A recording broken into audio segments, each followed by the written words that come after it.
I will readily admit that this scaling standard had me extremely nervous. If I can be more candid, I was really freaked out by it. I was thinking to myself, okay, so an African-American male from Compton, California, product of an historically black college named Dhanfu, is about to make this case for equity. And it wasn't because I wasn't the right person to make the case. It was more about my desire to make sure that this bold, audacious goal and standard was done justice. And the one thing that calmed me as I was kind of nervous about how it would be received by our alliance was the idea that this has always been a part of who Complete College America is and what we represent. Tom showed our mission, our old mission and our new mission. They've always included closing attainment gaps and opportunity for all. And in the truest spirit, it's the reason why I joined CCA in the first place. I had a professional, what I would call a Jerry Maguire moment, where I was on a panel and you know you want to say something, but that voice in the back of your head says, don't say it, don't say it, don't say it. And then you're like, forget it, I'm saying it. You know, and what I said was that I didn't feel the institution where I was working had set a high enough goal for closing attainment gaps. And the reason why I felt that way was because I knew who these students were. I knew they were overwhelmingly African American, Latino, first generation college students. I knew where they were housed at the institution. I knew what the data looked like. And for me, I was thinking, if we focus on this group of students, this will not just change their lives, but it will transform the lives of all the students at the institution. And the individual who happened to be in the audience that day was our founding president of Complete College America. Our current president, Tom Sugar, was there. And through conversations with them, one of the things that they said was that every single person deserves a bite at the apple. That's always been who we are. And they've communicated that our alliance is diverse, and the students within our alliance are diverse.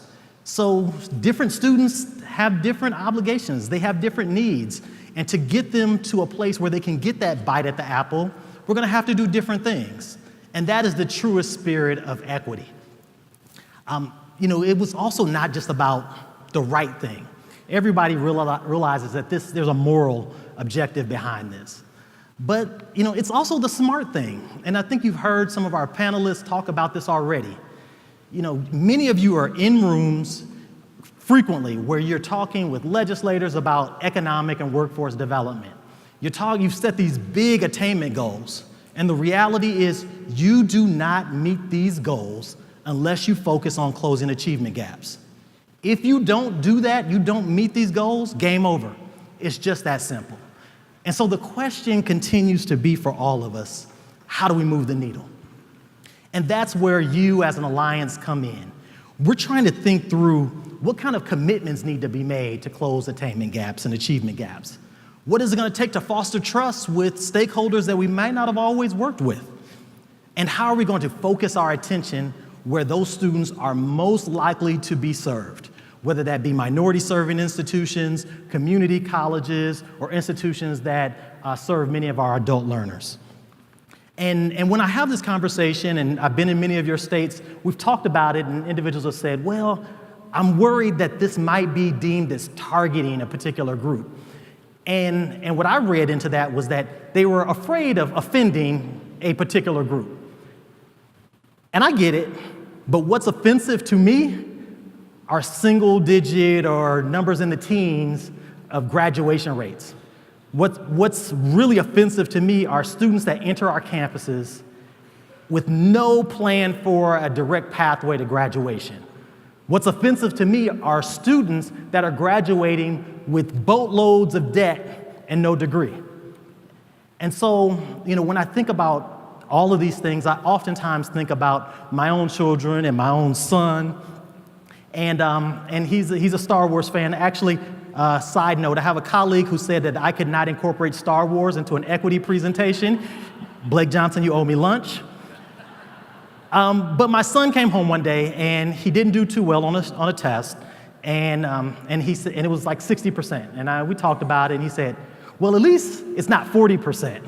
And I said, no, it's not 40%. 60% is better than 40%, but you can do better. And I expect more. And I tell you, these students on our campus, they expect and they demand more. Our states expect and demand more. Our country expects and demands more. And the Complete College America Alliance expects and demands more. The good news is that we have colleagues across the country that are trying to figure out how we solve these problems. How do we talk about it? How do we make this happen at scale? And I'm happy to be joined by a couple of them right now. So please join me in welcoming two of our colleagues, Trent Ball and Kachina Weaver. So it's hot up here.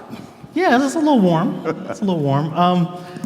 So Kachina, I'll jump right into it. So Colorado has been one of the states that has seen a vast growth in the number of Hispanic and Latino students entering higher education. And you've been one of the states that's really been thinking about this idea of how do we at a state level close achievement gaps. Tell us a little bit about how you and your colleagues have been thinking about this. Thank you. If I click this, I'll go right to the slide, yes? Yeah, go for it, one more time. There we go. So over the last several years, we have had, actually since 2012, we've had a master plan in place that the Colorado Commission on Higher Education had adopted really to look at what the needs of Colorado's business and attainment goals would be for the next I think at that point, 17 years.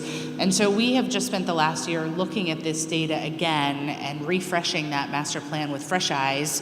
And what we have reaffirmed is a need for 66% attainment of our adult population in Colorado. In digging into the data, because we really have an incredible data team that helps us understand where we are currently and what the growing trends are, we recognize that the fastest growing population is our Hispanic and Latino population.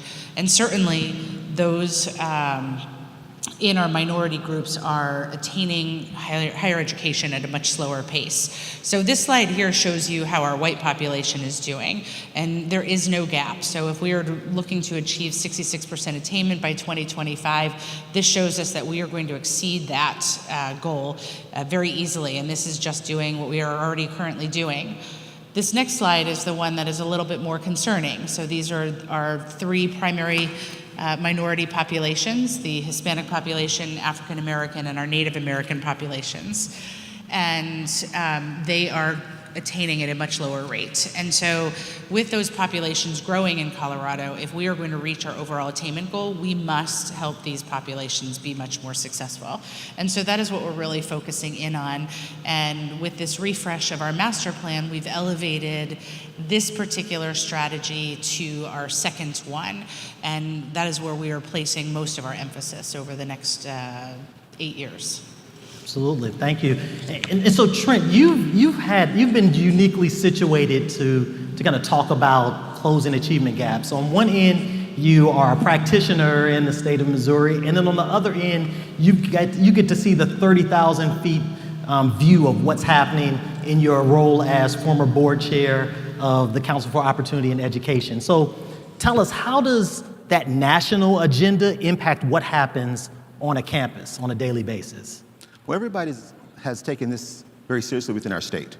In a lot of campuses, we're talking about how to move everything forward, but the challenge I often see is there's no conversation about leveraging what you may currently have, and or, like you said earlier, we work with the population to understand the support is there to be successful across the board. When I spend time traveling across the country, I had an opportunity to talk to practitioners in the TRIO programs everywhere. And so often the idea was, everybody says, well, how do you scale them? You scale them with resources. You scale them with taking this seriously, by making a decision, this is very important for your institution. And so often we don't look at how what we have that works can be used. How do we share that information, you said earlier. So within our state, we recently did a series of research about who is being successful within our state in graduating students who are underrepresented, first generation, low income, and students of color. And we had 5 top institutions that came forth. 3 state institutions, all 3 had TRIO programs at the core of their work. And so the report is called Degrees with Less Debt. We talk about the things that are successful, and now we work together collectively rather than in those silos. Because often within your states and your organizations, you have success occurring, we're not partnering properly. So that's why I like the alliance part of it that you guys talk about, that it's very important to pull that together, but you look at what's working and you scale it by working together collectively for that goal. Well, and even as you talk about the things that are working, one of the things in that report that was highlighted were many of the Complete College America game changer strategies. And so you guys are using those things to close the gaps. The state is taking it very seriously, and actually, earlier on one of Tom's slides, he talks about in Missouri, we have things that are heading to legislation over the next 3 years. So we all have to take this very seriously. And having that research showed institutions that it can work if you work collectively together and you have a goal. So I like the time, the choice, the structure that really girded what we do. And in TRIO, that's what we've always done. So at CCA, we've always felt like data drives the change. I'm interested, if people believe that in spirit, but when you put it in front of them, it's a different conversation. How do you ensure that the data, which sometimes is extremely daunting, is not discouraging, for those individuals that really want to make this substantive step in moving forward? So Kachina, can you kind of talk about how you manage that? Sure. So we are currently Just bring it up just a engaged little bit. in a broad conversation with our institutional presidents. We had legislation passed this last year that requires us to work with the institutions to create goals for them on an annual basis. So what we're doing right at the moment is we've put together the data for each one of our institutions. We understand that to reach our 66% attainment goal, we must achieve about another 75,000 credentials over the course of the next 8 years. So if you break that down, it's about 9,200 credentials a year, about 300 per campus. So we're looking at what each institution's historical data has been, what their averages have been and their completions, not only overall, but very specifically with these minority populations and with our low-income students as well, and what their retention rates have been. And we are providing that data back to them and asking them to tell us what their current performance goals are. We know that every every institutional president, has performance goals in their contract and for their institution. But also, so taking those performance goals and then thinking a little bit more broadly, knowing that we need this additional credential, what would be a reach goal? What would be an aspirational goal? And it's our intention to have individual conversations with each one of those campuses to identify what that target range is going to end up being for them. And then that'll be incorporated into a public-facing dashboard that we are going to be putting up, which is also required, not the public-facing part of it, but it is required of us to demonstrate to the legislature and to the state what our goals are and our progress towards them. So this will be incorporated. This will show our annual academic year goals, and then hopefully it will show that we are making progress, which will be very important to the conversation that we have with the legislature about money and their continued confidence in us. What was the response to that when you guys established that as a plan of action? How do institutions feel about that kind of reporting mechanism where you really kind of shine light on everything that's going on? I would say, honestly, it was much more positive than I would have expected it to be. I think the first time it was rolled out at our chief executive officers meeting, which we hold on a monthly basis, there were a couple of institutions that had concerns about it. But we've had performance contracts in place in Colorado since 2004, I believe it's been. This is a much more pinpointed approach to it by actually having very specific goals and having it publicly facing so that everyone can see it. But one of the presidents of one of our largest institutions, he was the one who just said to everyone in the room, we all have performance goals. We all have goals for our campuses and our institutions, and we're all holding each other accountable. Why shouldn't it be public facing? So that was very helpful in our work. Gotcha. And Trent, so you've been out there on the road making this case for closing achievement and larger attainment gaps. How do you get campuses to grasp ownership of, or even states, because you're working kind of in both worlds? How do you get them to really make that level of commitment?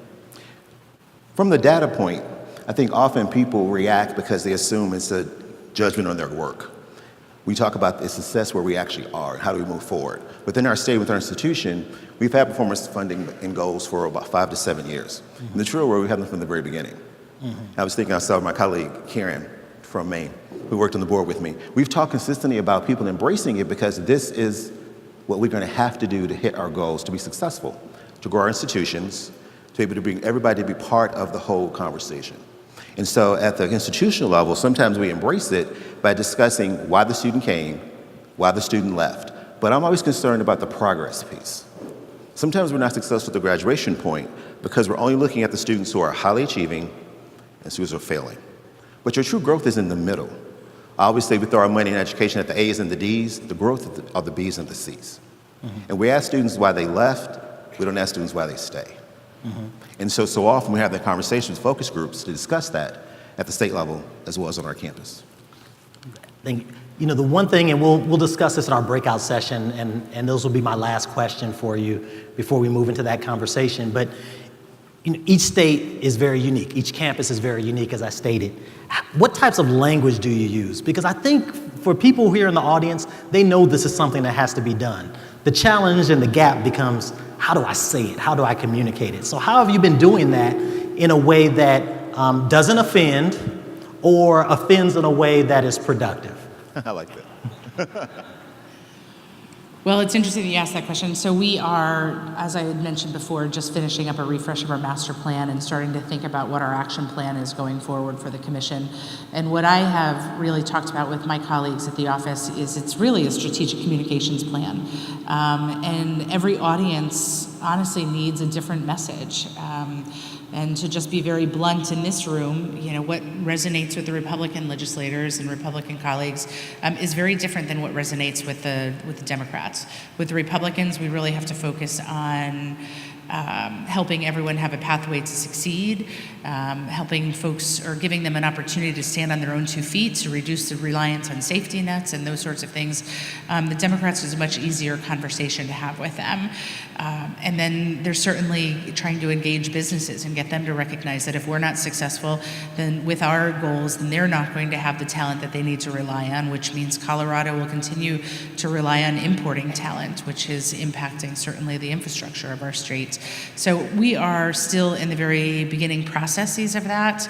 As the policy officer for the department and the one leading the legislative communication, I recognize and understand that, and we're going to be digging into that a lot more in the very near future. Absolutely. Trent? I think some of the global conversation pieces are what words and how you use them. Whenever you use the word low, you head for offense.